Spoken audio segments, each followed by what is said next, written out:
우리가 어제 오늘 또 나왔던 정말 큰 이슈 중에 하나가 바로 그 500만 원 돈봉투 사건이 있습니다. 500만 원. 경력금이냐, 금일봉이냐, 교통비냐, 뭐 말들이 많은데요. 명태균 씨가 왜 그렇게 열심히 김영선 씨의 공천을 위해서 이렇게 열심히 노력을 했을까? 김영선 씨랑 무슨 약속을 했을까? 과연 그 배후에 숨어 있는 이 대한민국의 높으신 분들은 도대체 무슨 생각으로 이런 일을 벌이고 있었을까? 이게 정말 한심스러운 상황이었는데요. 이 사건의 시작을 저희는 탐욕이라고 봅니다. 탐욕. 소탐 대실 탐욕. 자, 그러면 소탐 대실과 탐욕이라고 하는 키워드에 가장 현재 맞는 그 사람은 누구일까요? 5선 의원이었던 김영선 의원이 시작한 게 아닐까 생각이 들었습니다. 여러분들께 저희가 최초로 공개하는 녹취 파일이 있을 텐데요. 지금 공개하지 않습니다. 그 전제 조건으로 이번에 국감에 나왔던 명태균 씨 그때 자신의 어린 자녀 이름을 이번에 그냥 자기가 공개하니까 모든 대한민국이 이제 알게 되겠어요. 어쨌든 그 어린 자녀를 언급하면서 얘기했던 녹취가 한번 있었는데요. 그거부터 들어보고 이야기를 이어나가도록 하겠습니다. 명태균이 때문에 김건희 여사가 선생이 그거 하라고 줬는데 그 걔 사는 꼬라지 한번 봐봐라. 김영선은 간단해. 내가 가부실 나오면 여사가 알아서 황금이하고 우리 내 생계가 안 되기 때문에 김영선한테 당신 공천 왜 받았어? 왜 그런 얘기한 줄 알아? 그러면 알아서 안 줘. 사모하고 전화해갖고 대통령 난 김영선 했는데 이랬대. 김영선이 끝났어. 네, 저게 무슨 말입니까, 우리 박진영 평론가님? 자기가 먹고 살아야 되는데 바로 돈을 못 주니까 김영선 공천 줬다. 뭐 그렇게 해석도 되고요. 윤상현은 저 당시에 이제 그 공관위원장이었으니까 네. 윤상현한테 윤석열 대통령이 전화해서 매듭을 지었다 김영선으로 그런 뜻으로 들립니다. 네. 그리고 저는 김영선 의원은 자기가 알아서 고마워도 돈 안 주는 사람이야. 그래서 내가 얘기를 해야 할 만데 뭐 이제 이런 취지로도 들리는데요. 어때요? 맞아요? 저 맥락은 뭐 하도 많이 얘기해갖고 지금 우리가 뭐 추정한 대로가 그대로 맞는 것 같고요. 네. 현실적으로 김영선 씨가 이 돈 한 푼도 안 쓰고 선거 치렀다 이런 얘기가 그동안 계속 나왔었잖아요. 강혜경 씨도 그렇게 말했고 명태균 씨도 하물며 신용불량자인 본인이 김영선 씨 그 몇십억 거의 100억 가까이 부자인 그 사람에게 돈을 빌려줬다 뭐 이런 얘기를 계속 하지 않았습니까? 정말 돈 한 푼도 안 쓰고 그랬나 봐요. 한번 강혜경 씨 얘기하는 거 들어보겠습니다. 그 2022년도 의창구 보궐선거 당시에 본인 자산을 1원도 안 넣고 그 선거를 치렀고 임기가 끝나는 시점까지도 본인 돈 1원도 안 넣었습니다. 그러면 그 돈이 어디에서 들어왔습니까? 그 명태균 대표가 지금 빌려왔다라고 주장을 하는 5,700만 원 5,700만 원. 하고 예. 제 개인 돈 2,700만 원. 그럼 그 당시에는 강희경 비서관이 아니고 소속이 어디였죠? 그 당시에는? 그때 이제 회계 책임자. 회계 책임자로 네. 있던 개인한테 회계 책임자가 개인적으로 2,700만 원. 네. 예. 그리고 이제 미래한국연구소 미래한국연구소는 그 당시 이제 법인이었는데 이제 그 자금을 약간 이렇게 그 선거 자금으로 해서 차용을 했었다. 네. 그게 얼마였습니까? 9천만 원 정도 됩니다. 9천만 원. 그러면 2,700만 원, 9천만 원, 그리고 명태균 대표가 가지고었던 5,700만 원으로 선거를 치렀다. 네. 그럼 본인은 이제 돈 한 푼도 안 내고 선거를 치르고 당선까지 된 거네요. 네. 그것도 좀 이상하긴 이상합니다. 자, 보세요. 김영선 씨는 부모님도 돈이 되게 많은 것으로 얘기되고 있고 본인도 거의 100억대 재산가인 걸로 알고 있어요. 제가 알기로는 영등포에 4층짜리 건물이 있는데 그 건물 주인이래요. 근데 게다가 월세로 또 그 임대료를 많이 받는다고 그래요. 그 외에도 오피스텔, 여의도에 오피스텔도 있고 아파트도 있고 여러 채를 지금 가지고 있는 부자이고 의원 시절에는 충청도에 무슨 임야도 샀다고 그러더라고요. 이렇게 돈이 많은 사람이 왜 지금 얘기 들으면 회계 책임자한테 돈을 빌려서 선거를 치르고 명태균 씨 같은 사람한테 돈을 빌려서 이걸 치르죠? 글쎄요, 뭐 그분의 경제적인 상황은 제가 알 수 없습니다만은 역으로 생각하면 그렇습니다. 명태균 씨는 왜 김영선 씨까지 공천도 받아주고 돈도 대줘가면서 저 사람을 국회의원을 만들려고 했을까? 그렇죠. 라는 역으로서의 의심이 시작될 수 있는데요. 뭐 의심하다 보면은 나는 김영선 의원을 아낌없이 주는 나무로서 내가 키워주고 싶다. 이런 생각이 들었을 수도 있고요. 그러나 현실적으로 생각하면 이랬을 수 있죠. 우리 도박판에서 전주가 말을 산다고 합니다. 내가 이른바 선수로서 네. 뛸 수 없으니까 나는 돈을 대면서 말을 산다. 선수를 사는 거죠. 자, 제정신이 박힌 국회의원이면은 명태균 씨 같은 사람의 말을 들어주면서 모든 것들을 권력을 주고 또 창원시의 공무원들에게 윽박지를 수 있는 권한도 주고 그렇게 하겠습니까? 생각을 해보면은 어떻게 보면 명태균 씨가 김영선 의원을 선택한 것일 수도 있어요. 그렇죠. 저 사람은 국회의원 될 가능성도 없고 약점도 없고 돈도 없고 하니까 내가 돈을 줘서 투자를 하면은 저 사람 내 말을 잘 들을 수 있겠구나. 이렇게 역으로도 저는 상상이 가능하다. 그러니까 이게 가불관계의 변천을 좀 냉정하게 쭉 볼 필요가 있는데 처음엔 김영선이 갑이었을 거라고 추정이 들어요. 아. 우리가 녹취를 통해서 본 얘기는 그 명태균 씨가 오선 의원을 막 욱박지르는 것만 봤잖아요. 근데 전후 관계를 보면 명태균 씨에게 김영선은 엄청나게 중요한 존재였을 거예요. 왜? 유력한 자원을 만날 때 명태균이가 뭐라고 연락을 하고 뭐라고 만났겠냔 말이에요. 근데 김영선은 알려진 사람이고 학교 관계도 서울법대 쫙을 하단 말이에요. 그러니까 하다못해 무슨 저기 어디죠? 그 하늘궁. 네네네.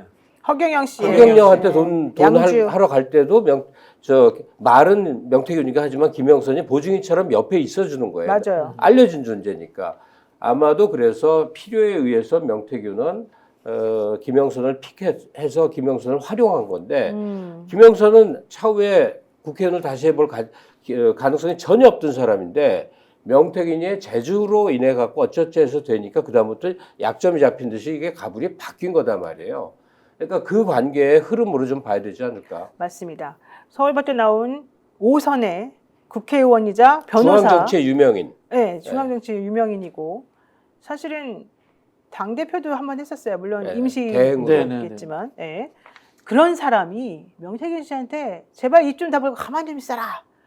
당신은 정말 제정신이 아니다. 이런 소리를 들으면서도 꾸역꾸역 참아냈던 그 이유가 뭔지 참 궁금한데 요 녹취 한번 들어보시면 스펙스 최초 단독 보도하는 건데요. 이 녹취 한번 들어보시면 여러분 아마 깜짝 놀랄 겁니다.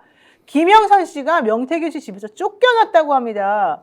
왜 쫓겨났을까요? 그 훌륭하신 분이 시골에서 소 키우시던 명태균 씨에게 한번 들어볼까요?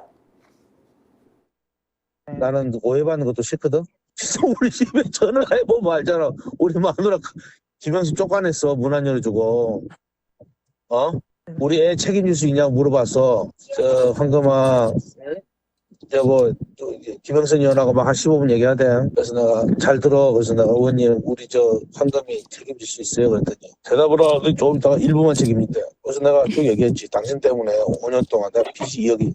지금 내년부터 나는 그 빌린 2억을 이자를 내야 돼. 그러면 400이야, 월. 월 연말 지나면 이자를 줘야 된다고. 내가 우리 마누라 다 알아. 그래서 내가 김영선만 되면은 우리 식구가 먹고 살 수 있다. 내가 황금이하고 나이가 50 차이 나는데 당신 이해해라. 우리 아버지 제사도 못 지냈어. 내가 어떻게 살지 우리 마누라가 당신. 그런데 김영선 와서 하는 말이 나중에 한 시간 지나서 하는 말이 뭔지 알아? 그러면 내가 황금이 교육비는 좀 댈게 이래.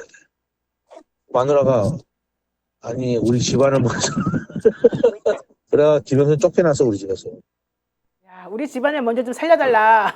그 말을 참아 못하고 황금이 교육비 된다고 그러면서 쫓아내버렸다는 건데요. 저게 납득이 가세요 지금 저 상황이? 아니 근데 정말 납득이 안 가는 게 김영선이 어린 사람이 아니고 세상을 살 만큼 살았단 말이에요. 거기다가 재산도 있단 말이에요. 저 얘기는 지금 우리 딸 인생 책임지기 말도 안 되는 얘기 아니에요. 돈 달라는 얘기잖아요. 그러니까 채권 채무의 관점에서 정확히 선을 그어서 딱 돈으로 털어냈어야 될 일이야. 그러면 이 많은 사단이 아마 없었을 거예요. 근데 어느 순간부터 사람의 그 기세라는 것도 있어서 김영선 씨는 명태균과 일을 하는 어떤 와중서부터 그냥 완전히 도가디는 쥐처럼 이렇게 쥐처럼 잡혔던 것 같아요. 근데 돈을 안 털고 저렇게 질질 끌므로 해서 네. 위치도 불안정해지고 맨날 구박받는 처지가 되고 심지어는 명태균 씨 부인한테 집에서 쫓겨났다 이게 사실이라면 저게 말이나 되는 일이냔 말이에요. 네. 그러니까 온갖 굴욕을 감수하고라도 작은 이익을 지키고자 했던 김영선이라는 전직 국회의원의 이 행태가 얼마나 기가 막히고 놀라운 일인가 하는 생각만 듭니다. 그러니까 의원님 우리 황금이 책임질 수 있어요? 그랬더니 대답을 안 하더니 조금 있다가 일부만 책임진대. 교육비 좀 대줄게. 교육비. 네. 일부가 교육비. 내가 김영선만 되면 우리 식구가 모두 먹고 살 수 있다 이렇게 얘기를 했는데 교육비만 된다고 하니까 그 부인이 우리 집안을 먼저 좀 이랬다는 거잖아요. 제가 김영선 씨 잘 알아요? 과거 정치권 생활을 좀 들어봤어요. 아, 평판이 별로 좋지 않아요. 평판이. 예, 평판이 별로 좋지 않고 어떻게 사생활 안 좋아요? 문제도 많이 있고 인간적 네트워크 문제도 구설이 많았다 이런 소문들이 있더라고요. 물론 뭐 그걸 다 주관적인 거니까 그분이 김영선 씨를 안 좋아했기 때문에 저한테 그렇게 이야기했을 수는 있습니다만은 어느 순간에 고향에서 정치인 하다가 사라진 사람 아닙니까? 초창기 등장할 때 보면은 이분이 화려했죠. 시민단체 경력도 있고요. 그리고 서울대 법대 출신의 판사라는 설도 있었습니다. 정확치는 않습니다. 그러다 보니까 총망받는 정치인. 또 웃긴 얘기인데 지금 보면 안 떠오르겠지만 젊었을 때요. 네. 인물이 반듯했어요. 네네네 맞습니다. 네. 인물이 좋았었어요. 사실은. 네네. 그 나경원 의원 못지않은 네. 스타성을 겸비하는 의원인데 이렇게 했는데 그랬었어요. 어느 순간에 사라져 버려요. 그게 아마 저는 그런 개인적 특성도 작동하지 않았나 싶고요. 쉽게 말하면 이거지 않습니까? 명태균 씨가 신용불량자이기 때문에 자신의 돈을 빌려줄 건 없어요. 그럼 어디서 돈을 갖고 와서 그렇죠. 줬단 말이에요. 그게 중요하죠. 근데 이게 신용불량자가 아니거나 법적으로 문제가 없다면은 차입이 가능합니다. 정치자금법으로도. 정치자금법 통장에 차입도 가능해요. 아. 그걸 안 했단 말이야. 그럼 뭔가 구린 구석이 있는 투자가 있었다는 뜻이거든요. 그럼 김영선 씨도 그걸 안단 말이에요. 그럼 뭐냐? 어떻게 보면 떼먹어도 되는 거야.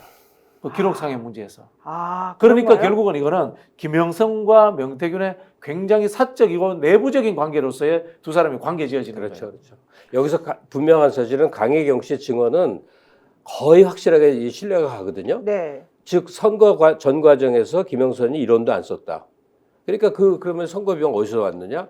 이렇다면 명태균이가 여기저기서 조달해 갔을 거는 거의 분명하고 네. 그럼 명태균이 돈을 조달해 갈 때 무슨 얘기를 하고 그렇죠. 조달해 왔겠냐 이거야. 그렇죠. 어떻게 조달을 하겠어요? 신용불량하신 분이. 온갖 헛소리를 다 했을 거 아니에요. 아, 네네네. 예? 김영선 의원이 말이야, 모여서 몇 배로 돌려줄 듯이 얘기를 네. 했을 거 아니에요. 그러니까 명태균이는 분명히 똥줄이 탔을 거라고요. 근데 웃긴 거는 김영선이가 끝끝내 돈을 안 주고 저렇게 버티면서 저 사단이 다 벌어진 거 아니에요. 아니 근데 보세요. 김영선이만 당선되면 우리 식구 다 먹고 살 수 있어. 이게 도대체 무슨 말도 안 되는 소리입니까? 시골에서 정치 브로커들은 그렇게 생각합니다. 그러니까 근데- 어떤 방법으로? 창원산업단지 비슷한 그런 경우에 이제 수준이죠. 부정한 일을 많이 키우려고 했겠죠. 네네. 여러 예컨대 사업이나 이권 사업 관련해서 그런 온갖 머릿속 명태균 씨 머리 돌아가는 거 보세요. 지금 등장한 게 몇 가지 있지만 한 10가지, 20가지 계속 플래닝이 있었을걸요. 근데 사실은 수도권에서 정치한 분들은 그런 생각 잘 안 해요. 왜냐하면 수도권이라는 데가 여야가 같이 들여다봅니다. 그렇죠. 그리고 시민사회의 성숙도도 상당히 높고요. 그리고 공무원들의 이 청렴도도 높기 때문에 그런 일이 잘 안 일어나요. 근데 이 특정 정당이 독식하는 지역들이 늘 보면은 그래요. 비리 사고라든가 토착된 어떤 이 토호들 간의 문제 이런 것들이 발생하거든요. 그래 명태균 씨 같은 경우에는 그 본인이 자란 그 지역에서의 정치가 그런 식으로 이루어진 것들을 봤던 거예요. 그게 가능하다고 생각했는데 어떻게 보면은 김영선 씨는 그런 쪽으로 훈련되지 않았을 수 있다. 저는 그렇게 봅니다. 네. 그러니까 일단 이 사람은 2억을 투자한 거네요. 김영선 씨에게. 그건 사실일 것 같아요. 2억이나. 그럼 근데 2억은 자기 돈이 아무런 아니었을 것 증거가 같은데? 없어. 어. 주장이야, 주장 2억. 2억은 자기 돈이 아니었을 것 같은데. 저는 그 돈은 들어갔을 것 같아요. 자기 돈이 왜냐면- 아니죠. 신용불량자인데 자기 돈을 통장에서 들어갈 수가 없죠. 그러니까 사람들은 뭘 보고 그러면 돈을 빌려줬어요? 그 중에 나오는 이야기 중에 하나가 저거지 않습니까? 지방선거 공천 이야기도 저는 아하. 이 이야기들과도 좀 엮여 있을 것이다라는 생각이 그리고 듭니다. 그 뒤에는 이제 김건희가 있겠죠. 그렇죠. 어느 시점부터 대통령 부부가 등장했을지는 모르나 이준석도 활용되고 김건희도 활용돼서 그래서 녹취를 밤낮 틀어줬다는 거죠. 자기 말로는 보증할 수 없으니까 나 이렇게 대통령 부인과 혹은 검찰총장 부인과 이렇게 통화하는 사이야. 이준석이와 이렇게 가까운 사이야. 이게 모든 게 미천의 근거가 됐겠죠. 브로커라는 게 그런 거 하는 거거든요. 나 그렇죠. 유력한 사람 알아 해갖고 사업 깔아대는 거니까. 사실은 우리가 지금 이번에 구속영장이 청구된 사람이 지방선거 예비 후보들이었다고 그러잖아요. 거기서 이제 2명만 사실은 이게 그 구속영장이 청구가 됐는데 저희가 알기로는 훨씬 많아요. 사람 숫자가. 그렇습니다. 8명 더 네. 있다고 네. 강기경 씨가 그랬죠. 훨씬 많아요. 저도 이제 이름들을 쭈르륵 다 이제 봤는데 정말 많고요. 그분들이 낸 돈도 합쳐보면 되게 많고요. 그분들이 그 돈만 낸 것도 아니고 거기서 만약에 공천이 안 됐잖아요. 그러면은 어떤 자리를 또 받습니다. 네. 그 자리를 사실은 명태균 씨가 줄 수 있는 상황은 아니었을 거 아니에요? 뭐 또 서울의 이야기에서 그렇죠. 그런 자리를 만들었겠죠. 그런 식으로 이게 돌아가는 모양새를 보니까 정말 이해할 수가 없는 그들만의 뭔가 지저분한 일이 오갔을 거라고 생각이 드는데 명태균 씨가 지금 이 자리에 자연인 명태균 씨가 나타나서 내가 권력이 세다 이렇게 하면 누가 믿겠습니까? 뭐 이게 외모 평가는 아닙니다만 우리 보통 사람을 평가할 때 신원서팔이라고 하지 않습니까? 네. 보이는 모습은 그렇게 신뢰가 안 가요. 그럼. 그럼 뭐냐? 그렇다고 해서 자격증이 있는 것도 아니야. 어떤 라이센스가 없다. 그럼 뭐야? 김건희 육성 틀어주고 그럼. 김영선 데리고 다니고 이렇게 하면서 작업의 기본 조건들을 만들어 가지 않았나 이렇게 생각이 드는 거죠. 노 변호사가 명태균한테 돈 된 사람 엄청 많아요 일 거라고 그랬잖아요. 근데 우리 몇 명밖에 모른다. 내가 만약에 그 지역에 사는 사람으로서 군수 한번 해보고 싶어서 뒷돈을 댔는데 일이 벌어졌잖아요. 꺼내겠어요? 돈이 많으면 절대로 그렇죠. 아무 일도 없는 것이 그렇죠. 되는 거죠. 그러니까 지금 절박한 사람이나 그 돈 주고 나서 사정이 딱해진 절박한 사람이나 극히 일부 나오는 것이지 이런저런 경우로 돈 찔러댄 사람들은 이제 거의 다 숨었다고 봐야죠. 그 사람들도 나빠요. 왜냐하면 자기가 그 자리에 가서 돈을 얼마나 많이 땡길 수 있다고 그렇게 큰 돈을 막 주면서 공천을 사실은 바라고 막 그들에게 그런다는 출마는 거예요. 오로지 돈벌이죠. 그러니까 어떻게 출마하면 어떻게 돈벌이가 돼요? 금방 그 월급 말고? 창원산당 같은 이런 이권에 개입하는 이권 거지. 사업에 왜 이렇게 개입하는 순진한 거죠. 아, 그러고요. 저기 뭐 요즘은 그런 이야기 없습니다만은 예전에 보면은 인사 관련 돈 상납 구조가 제일 깔끔하대요. 양쪽에서 입 닫아 버리면은 그렇지. 아무도 알 수 없는 거야. 완전 사적인 공간에서 둘이만 아는 거지 않습니까? 맞습니다. 네. 그리고 또 돌려달라 소리도 쉽게 하기 어렵대요. 사실 그리고요 이 녹취도 나왔는데요 두산 이너빌리티라고 해가지고 네네. 대통령이 이제 내려가서 한번 시찰했던 그 동네에 그 기업이 있는데 명태균 씨가 대통령이 언제 오는지 정확히 알고 미리 알고. 입단속을 시키죠. 그러면서 그 주식을 또 사라 그래요. 주식 사라. 네. 그래가지고 자기도 빌려서 샀다 그러면서 그 돈이 얼마가 오를 것이다. 그러고 나면 우리 팔아야 된다. 이거 아까 구조가 도이치모터스 생각 안 납니까? 비슷해요. 서울 양평 고속도로하고 저 산업단지도 비슷하고요. 예. 근데 그렇게 해서 주식을 내서 돈을 벌었잖아요. 네. 아이고 명 대표 고마워 하면서 내가 좀 사례 좀 할게. 응. 이렇게 주는 거예요 또. 또 그렇게 그게 주는 이제 거예요? 이른바 이제 토호들끼리 이루어지는 그 거래들이죠. 명태균 씨는 어쨌든 이 김영선 씨를 그래도 믿었던 것 같아요. 그러니까 돈을 그렇게 왕창 퍼주면서까지 자기가 정말 목숨을 바치고 여기에 아니 인생을 바친 믿음과는 거죠. 관계없는 투자죠, 투자. 투자. 예. 근데 지금 전 대표가 취재를 해봤더니 이랬대요. 2022년 12월에 명태균이 공천 관련해서 누구누구한테 전화를 합니다. 그래가지고 내일 김영선이 오는데 좀 봐주세요. 이렇게 얘기를 하니까 형님 김영선이 만나면 나한테 돈 좀 갚으라고 하세요. 이랬다는 거예요. 그래서 내가 아니래. 그 사람이 아니 왜 직접 말하지? 그랬더니 김영선이 아무리 말해도 소용없어요. 네가 얘기 좀 다시 좀 해줘봐. 이런 지경에까지 이르렀다는 것이고 김영선 씨가 지역구 사무실에 있는 보좌관들한테 그렇게 오선이나 했으면 되게 오래 했는데도 밥 한 번을 안 사고요. 딱 한 번 산 게 명태 조림을 샀대요. 그래서 제가 하필이면 여의도에 명태 조림을. 국민의힘 계열의 정치권 생활을 오래 하신 분들한테 여쭤보니까 전반적인 평가가 그렇다는 거예요. 그러니까요. 네. 그리고 2년 동안 딱 밥 한 번 산 게 명태 조림이었다. 명태균이라서 명태조림인가? 그런가 봐요. 게다가 국회에서 보좌진들끼리 식사를 하러 가면 항상 그런데 어머 나 카드 안 갖고 왔어. 어머 네가 좀 내. 맨날 이게 자기 단골 멘트였다는 운영비 거예요. 카드도 있는데 의원실에. 그러니까 네. 정말 이상한 사람이죠. 자, 그런데 김영선 씨가 또 나쁜 일 또 합니다. 보좌관에게 빨래도 시키고 청소도 시키죠. 야, 명- 이건 갑질인데. 명태균 씨가 집 너무 더럽다. 너라도 가서 청소 좀 해라. 이랬다는 거거든요. 한번 보겠습니다. 김영선 의원이 본인 빨래하고 청소를 이분한테 시켰어요. 그러니까 진해에서 이창구 이사 올 때도 제가 선수 이삿짐까지 다 정리를 했고, 그때는 저 친구까지 동원을 해서 그 이삿짐을 싸고 쓰레기를 버리고 의창구 이사하는 것까지 제 손수 같이 다 도와드리고 짐 정리도 다 하고 뭐 빨래 청소까지 다 하고. 근데 그 중간에 이제 뭐 명태균 대표가 가서 이제 집이 좀 더럽더라 가서 청소 좀 해줘라. 아무 말 안 하고 군소리 안 하고 저 청소했었습니다. 그것도 명태균이 이렇게 얘기했어요. 세상에 속옷 빨래까지 시켰다는 거예요? 혼자 사는 사람이 왜? 뭐야? 난 정말 이해가. 몸종도 아니고 이건 뭐 이런 짓을 시킵니까? 아니 명태균 씨가 얼마나 더러웠으면 가서 청소 좀 해라.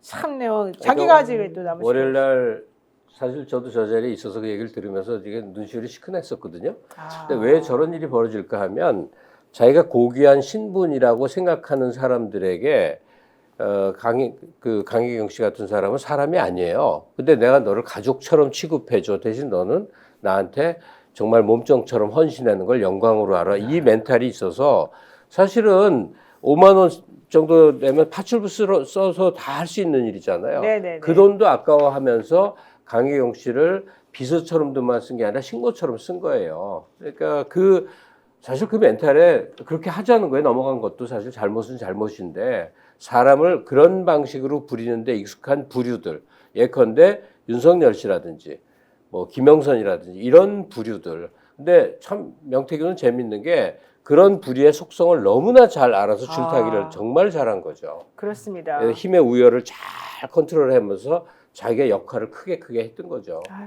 진짜 너무 속상한 일인데 이게 한국에서 보수를 참칭하는 사람들의 본질이에요. 특성이에요. 이익관계, 탐욕, 그리고 선민의식 그런 것들이 우리 한국에서 이제까지 보수라고 거짓말을 하고 다녔다. 그런 생각이 듭니다.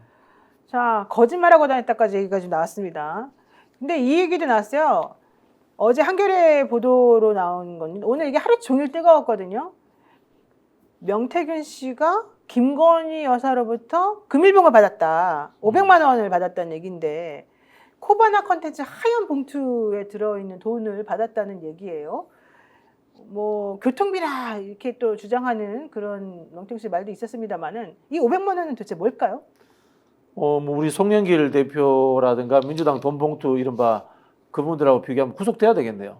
그러니까요. 예, 구속돼야 되겠네요. 30만 원대 500만 원인데. 네, 그렇죠. 네, 네. 근데 밥 먹었다고 지금 사실은 식비 쓴 건데. 네네. 예. 이게 이제 뭐 교통비다, 뭐 금일봉이다 이런 이야기를 이제 과거 정치권에서 할 수 있습니다. 사실 뭐 그런 뭐 저도 10만 원 정도 받아본 적 있습니다. 10만 원이요? 예, 저 옛날에 500만 원은 얘기하니까 10만 원은 아무것도 아닌 것처럼. 10만 원이 뭔가 하면은 예. 그때만 해도 한 20년 전인데 5만 원짜리 나오기 전에요. 10만 원짜리 수표를 딱지를 접어가지고 이렇게 호주머니에 넣어 다니는 정치인들이 있었어요. 그래서 반갑다 왕사면 아우 반갑네 잘 지냈어 그러면서 밥 사 먹어 그러면서 딱지를 하나 쥐어주는 거야. 이제 그거 한 20몇 년 전에 제가 받아본 적이 있는데요. 물론 이게 교통비일 수도 있고 거마비일 수도 있는데 이 두 사람 관계는 달라요. 왜냐하면 여론조사를 공짜로 해줬다라는 전제가 성립돼 있단 말이야.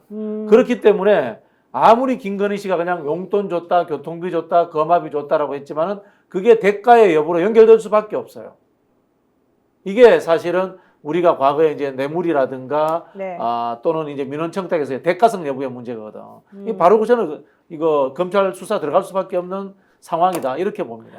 저도 여기 오는 동안에 JTBC 뉴스에서 이걸 굉장히 크게 다룬 걸 보고 왔어요. 네. 이 사건은 시선을 어떻게 두느냐에 따라 이제 천차만별이 될 수 있는 건데 김건희 씨 유형의 사람은 아마 이제 명태균에게 준 500만 원은 일상적인 일이었을 거라고 생각해요. 사람들은 역시 돈에 약해, 물질에 약해. 저 사람을 내 사람으로 삼는 거는 오로지 저에게 어떤 메리트, 이권을 주면 돼. 막 그 방식의 연장일 거라고 보는데 다만 그럼에도 불구하고 어떤 대가성을 찾아내서 이걸 범죄로 삼으면 큰 범죄가 되잖아요. 그렇죠. 네.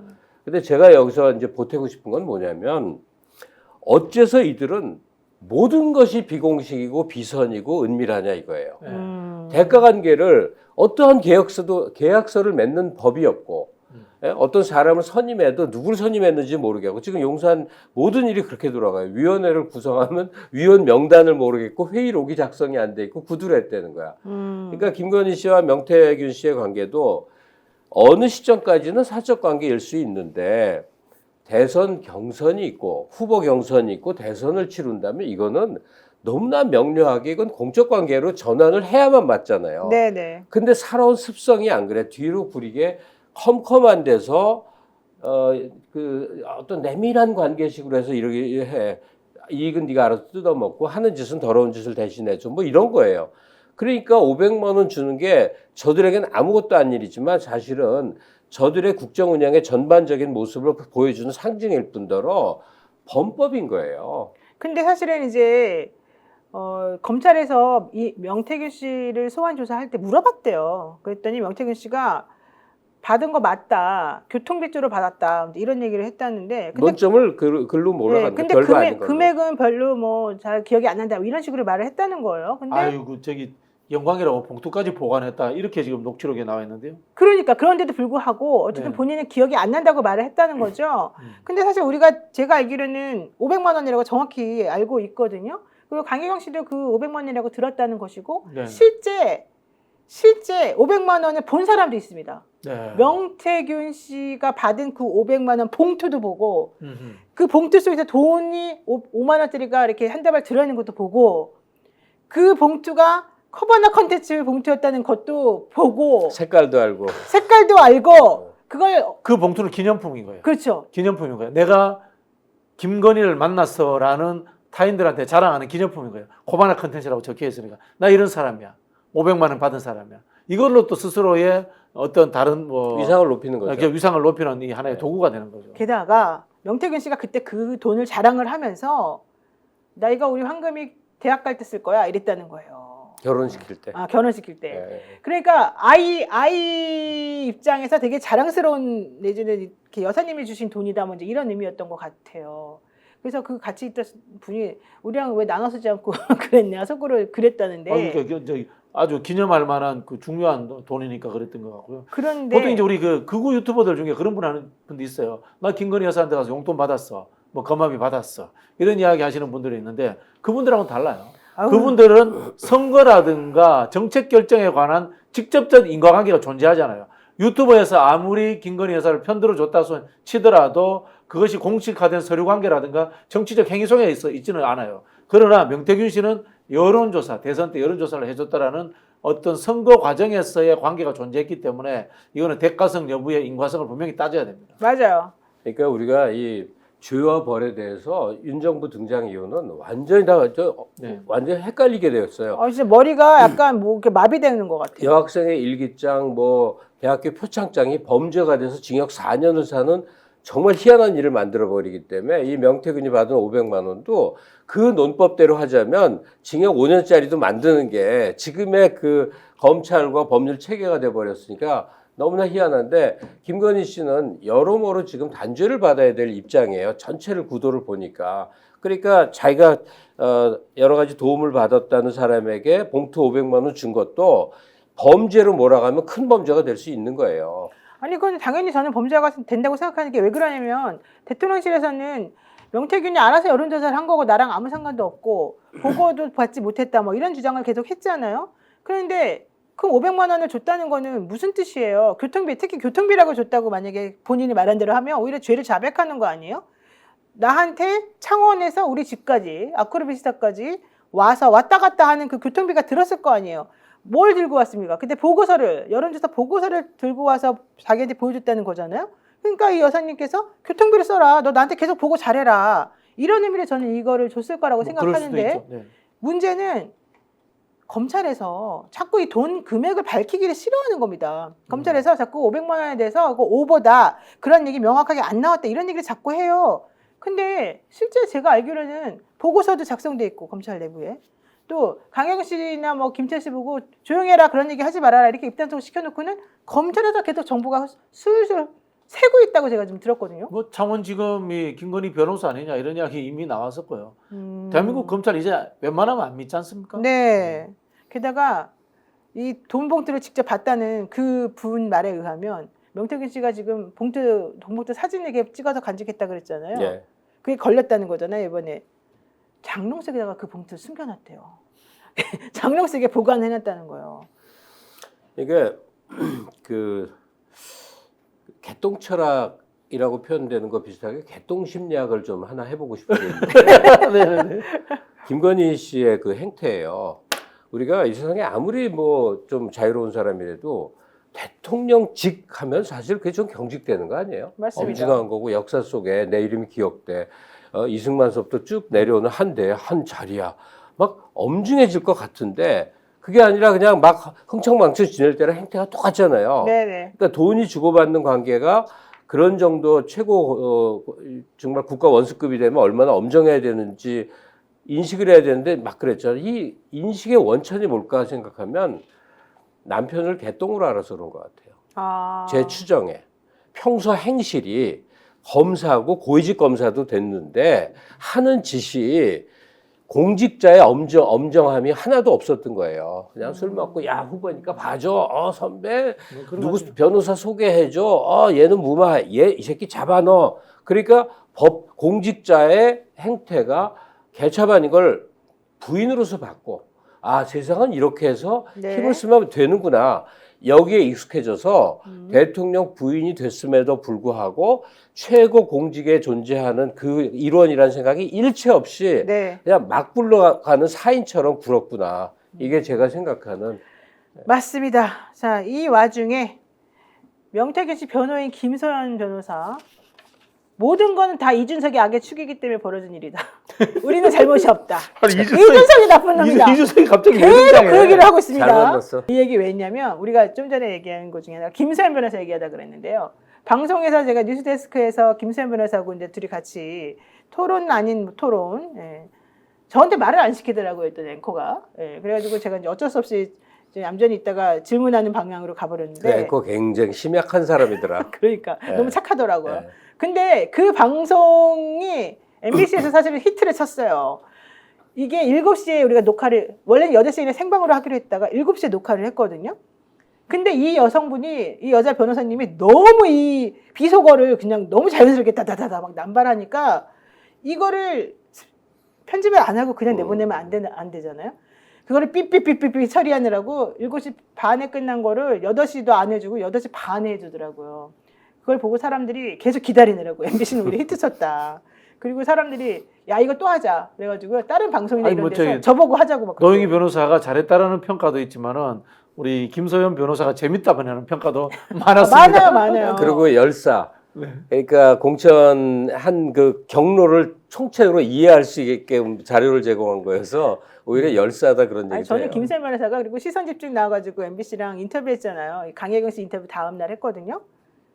완전히 자폭 수준인 것 같아요. 왜 본인이 그렇게 이준석이 악의 축이라고 하면서 대통령의 육성 녹음된 경위를 정확히 설명해줘가지고 우리가 그동안 잘 몰랐던 내용을 설명해서 알아듣게 만드는 거죠? 그 무슨 뜻입니까 도대체가? 그러니까 김소연 변호사는 이준석하고 거의 원한 관계니까 네. 명태균을 고리로 해서 원한을 풀고자 하는 뭐 그런 배경은 이해를 하겠는데 명태균 씨는 분명히 이준석의 비호를 받던 입장인데 맞아요. 어쩌자고 김소연을 선임했을까가 불가사의한 그런 거여서 네. 혹시나 그 뉴스토마토 그 박형광 기자한테 이준석이 떠드는 거 보니까 알고 봤더니 명태균이를 창원산단으로 쳐라 이걸 듣고 명태균 씨가 그냥 마음이 180도 확 바뀐 건가? 이런 것도 있고 또 하나 미스테리. 민주당에서 계속 뭔가 녹취 제보가 나와서 뭐가 이상한 게 터지는데 다들 그 운전자로 생각했는데 아니라는 거야. 절대 펄쩍펄쩍 운전자 아니라는 거예요. 그러면 누구냐인데 누군가의 추정이 사실은 그게 명태균이다. 자해를 하는 폭로라는 거예요. 그게 고대수라는 거예요. 아니 저는 이분이 이준석을 치러 나온 건지 명태균을 비유하러 나온 건지 도대체 알 수가 없이 쓸데없이 계속 이준석 의원을 이렇게 악의 축으로 규정했는데 제가 보기에는 이준석 의원하고 이 명태균 씨는 같은 라인에 있는 사람이거든요. 네, 그렇죠. 같은 편이란 말이에요. 왜? 제가 그 명태균 씨 사주명리 한번 봐볼까요? 혹시나 명태균이 사주명리에 50대 되면 여자 3명을 조심하라. 그래서 김건희, 김영선, 김소연 3김이네. 김소연까지. 아니 나 박선생한테 제가 진짜 궁금해서 물어보는 거예요. 네. 김소연 씨를 이렇게 선임한 명태균 씨는 왜 그런 걸까요? 저는 김소연 씨가 본인이 하겠다고 자임해서 찾아갔다. 자임해서 하겠다라고 그런다고 그 명태균 씨가 의외로 앞뒤가 밝은 사람이거든. 네네네. 김소연 씨 선임이라는 게 어떤 의미인지 모를 리가 없단 말이에요. 근데 그때까지 변호한다는 사람이 없었대요.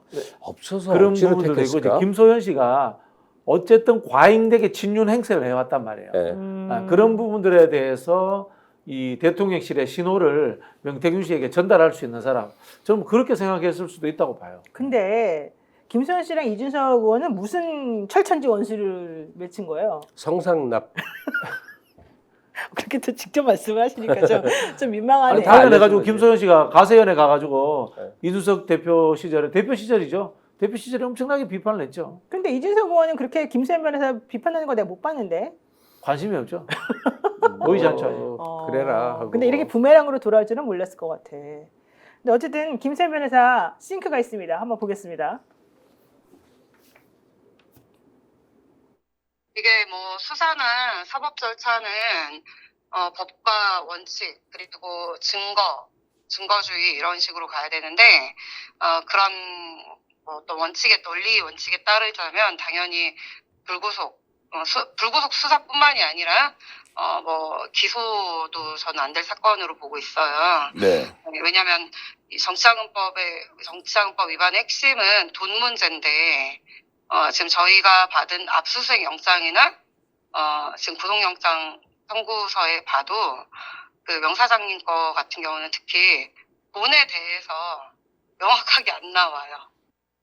어떤 분들은 김수현 변호사 자극하지 마. 정신 차리면 안 된다. 이런 얘기까지 하시는 분도 있는데 저는 조금 의외스러웠던 거는 증거가 이렇게 차고 넘치는데 왜 저분은 증거가 하나도 없다고 그러는지, 왜 기소도 안 될 사건이라 그러는지, 또 돈이 안 나온다 그러는데 당연하죠. 신용이 안 좋아서 자기 계좌를 못 썼다고 하는 얘기인데 게다가 현금으로만 주고받아서 증거를 안 남기기를 본인이 이제 다 결심을 했던 건데 돈 가지고는 볼 수가 없는 거죠. 하지만 그 수많은 나머지 것들이 지금 다 본인 스스로 자백한 것도 있고 오히려 김수현 변호사가 자백을 도와주는 것도 있는 거 아니에요? 근데 그 김소연 변호사도 한국어를 할 수 있잖아요. 그게 무슨 말이야? 한국어를 못해요? 근데 상식의 언어가 아닌 언어를 구사해. 예컨대 맞아요, 명태균 맞아요. 씨하고 대통령이 이제 긴밀히 통화했다는 걸 갖고 이렇게 국민 한 사람 한 사람의 목소리도 다 들어주는 미담이다. 맞아. 이건 외계어지 한국어가 아니거든요. 네. 그러니까 이렇게 기이한 거는 정신세계가 이상하거나 이상하지 않다면 다른 목적성이 존재하는 거예요. 그러니까 이 다른 목적성에 대해서 명료히 보이면 네. 뭐 그다음에 별로 신경 안 써도 될 것 같은데 너무 속이 빤히 보여갖고 명태균 씨에겐 좌우가 하나도 도움이 안 될 것 같아요. 어쨌든 김수현 변호사는 성공했습니다. 김수현 변호사는 이준석 의원을 보내는 게 목적이었는데 결국 김종인, 이준석 이 두 분을 조사하기로 창원지검에서 박침을 세웠다는 거예요. 김종인, 이준석 수사하는데 그러면 윤석열, 김건희는 왜 수사 안 하죠? 그러니까는 앞뒤가 말이야. 하나도 안 맞잖아요. 그러니까 김소연 변호사의 목적성을 그 속까지는 모르나 겉에서 보는 저는 아주 투명하게 보이는데 투명해요. 김건희와 명태균으로 인해서 빚어진 국정농단 특히 이제 공천 개입 문제를 이준석 비리로 이제 바람을 그쪽으로 빼려고 하기 위해서 일부러 난리를 치는 거예요. 그래서 사람들의 관심이 이제 김건희와 명태균 또 저 대통령의 이제 이 공천 개입 이 각도에서 이준석으로 펼쳐지는 파노라마를 이제 쫙 펼치려고 그래요. 거기 이제 김종인도 이게 끼어들고 그러면 그걸로 또 한 달 가고 두 달 가는 거예요. 얘기거리가 엄청 많이 나올 거거든. 이준석이 반격하고 김수현은 또 어떻게 좀 물어다 던지고 뭐 이러고 그다음에 극우 유튜브들은 이거 갖고 이제 얘기 퍼나르고 이 그림을 그려서 지금 착착 가고 있는 거겠죠. 근데 왜 이준석 의원이 물론 지금 외국에 있어서 그런 것도 있겠지만 전혀 반응을 안 하는 것 같아요. 저는 이준석 대표가 본인이 대표될 때의 여론조사 거기에 대해서 발목이 묶여 있다고 생각하는데요. 그게 이제 도덕적으로 지참받을 수 있습니다만은 법적으로는 저는 공소시효도 지났고 솔직히 말씀드리면 민주당 우리 송영길 대표 돈봉투건도 당내 선거에 역대의 이 사정기관이 개입한 적이 없습니다. 네, 맞아요. 이준석 대표건도 그 당시에 여론조사 관련해서 어떤 뭐 조작이 있었을 수도 있고 문제가 있을 수도 있습니다만은 원래 이 검찰이 관여하는 게 아니에요, 그게. 그런 상황이라면 저는 이준석 대표가 떳떳하게 나머지 것들, 본인의 약점이 되는 것들은 숨기더라도 나머지 명태균 씨와 김건희 씨와의 관계, 윤석열 대통령과의 관계는 좀 털어놨으면 좋겠어요. 맞습니다. 대표적으로 공천 과정에서 보면요. 이준석이 당대표인데 상황을 잘 모르잖아요. 그런 상황이 나오잖아요. 공관위에서 윤상현에게 이야기해서 김영선이 될 거야 이렇게 이야기하는데 이준석 대표는 경선하기로 했다라는 식으로 알고 있단 말이에요. 그럼 공천관리위원회가 돌아가는 것도 당대표가 보고를 못 받은 상황이야. 본인은 완전 패싱된 거야. 그렇다면 나는 그때 공천 전혀 개입하지 않았어. 그때 김건희, 윤석열이 다 했어.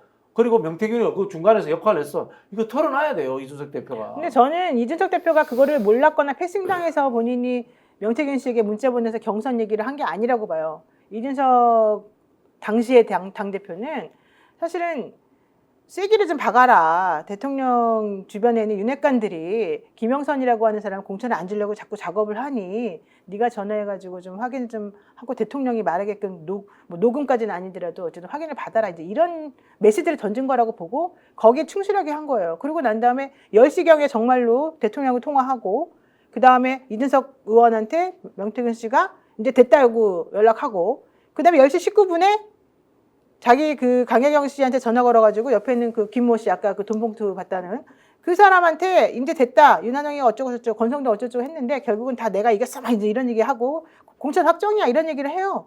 그리고 12시 그날 12시 좀 넘어가지고 강혜경 씨와 김영선 의원의 그 대화에서도 축하한다 대표님 축하합니다 이 얘기 맞아, 나왔고 맞아. 그날 4시 39분 정도에 또 대화가 이어지는데 명태균 씨가 인테리어 다시 하고 이제 이준석이가 와가지고 유세 지원 유세 할 거니까 잘하자 이런 얘기예요. 5월 9일에 다 확정이 돼버린 거예요. 이제 이준석이 인지했을 가능성이 높아요. 네, 그럼요. 그리고 사실은 제 짐작입니다만 이준석이 통로를 가르쳐 줬을 수 있어요. 그렇죠, 명태균한테 그렇죠. 김건희 찔러라. 또는 뭐 지방선거 때도 김진태라든가 이런 사람들하고 친분 관계가 있는 사람들한테 윤석열한테 장신 100년 가서 아부야바야 안 된다. 김건희한테 가야 된다. 통로를 가르쳐 줬을 수도 있어요. 그러나 이 과정이 이준석이 법률적 문제는 없어. 제가 이야기를 하는 건 뭐냐면 이준석 보고 법률적 문제가 있는 사람에 대해서 실토하라고 이야기를 하는 거예요. 자꾸. 맞아요. 실토를 해야 감추고 돼요. 있으면 이준석은 정치적으로 아웃이에요. 맞아요.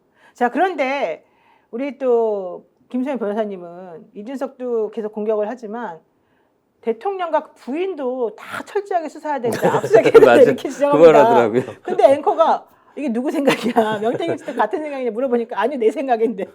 그럼 명태균 씨가 과연 이걸 좋아하겠습니까?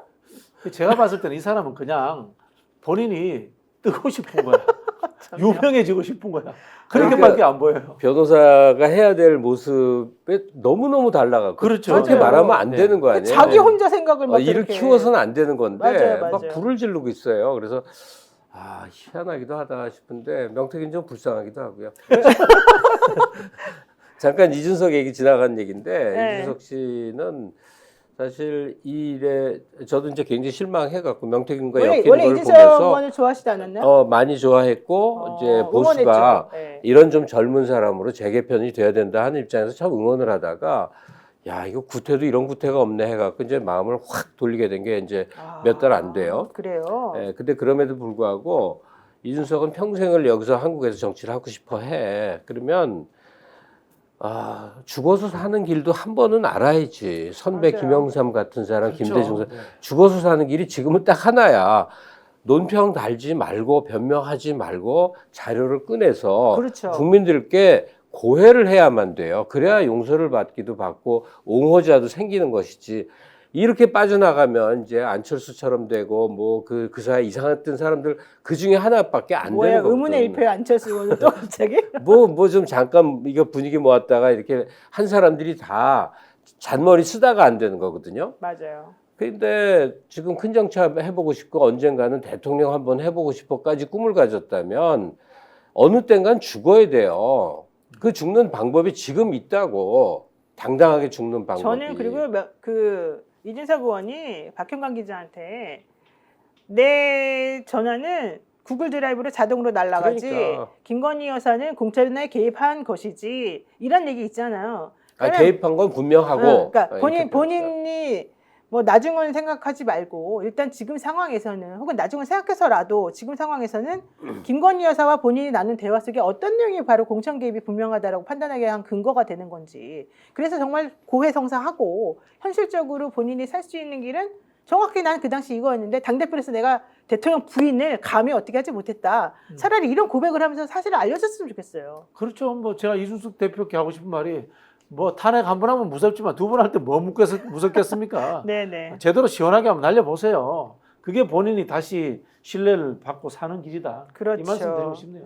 저는 그래서 이준석 의원이 내일 새벽에 돌아온다는데 새벽에 돌아와서 과연 일성이 무엇일지 이 난리 버거지가 나고 자기를 봉지욱 중심으로 벌어진 기자가 걸 통화를 알까? 했어요. 아 그래요? 네, 아무것도 기대하지 마시라. 숨어 있을 거예요. 숨어 있을까요? 한동훈 투예요 지금. 아니 그리고 난 아무 문제 없다라고 했대요. 그래요? 본인은 아무 네. 문제 없다고 생각한대요? 그럼 천하람 의원이라도 말해야지. 천하람 의원이 많이 알 거 그러니까 아니야. 너무 기대하지 마시라고요. 우린 기대하지 마요. 비겁하게 숨어 있기. 요걸로 그러면은 장래가 없지. 지도자로서 책임을 지는 모습을 보여야지. 일단은 뭐 태풍이 부니까 바짝 엎드려서 숨어 있겠다. 뭐 이런 작전인 것 같아요. 한동훈하고 비슷한 것 같아요. 그리고 한동훈 한 번씩 화장실에 가서 낙서도 하잖아요. 윤석열 나쁜 사람 이렇게 온 가족 동원해서 쓰기라도 하는데. 그러니까 뒤에서 비공식 인생이라는 게 뭐 네. 정당이건 회사건 뒤에서 사실 슬쩍슬쩍이 있다고 쳐. 근데 그게 정도의 문제가 있는 건데 그걸 한참 넘어선 문제를 이준석 씨도 어느 순간 전혀 문제로 인식을 못하고 맞아요. 명태균이를 마음껏 활용하면서 당대표도 되고 이후에 전 과정에 이렇게 합세를 했으니 본인이 이걸 한번 씻어내지 않으면요 한국에서 리더급 지도자 이제 못 돼요. 그 동네 세계가 그런 것이 거리낌 없이 할 수 있는 도덕성의 수준 뭐 그런 것 같아요. 그럼. 근데 정말 안타까운 부분이 많은데 이 상황에서 본인이 살 길이 우리 눈에는 딱 보이는데 명태균 씨도 그렇고 이준석 의원도 그렇고 실천에 안 옮기는 게 안타깝습니다. 근데 현재 명태균 씨는 좌파 때문에 내가 이렇게 됐다. 좌파 언론이 나를 이렇게 만들었다. 엄청나게 기분 나빠하고 니네는 왜 김태열과 강혜경을 선택했냐? 이러면서 화를 내고 있다는 본인이 겁니다. 사실을 이야기 안 했잖아요.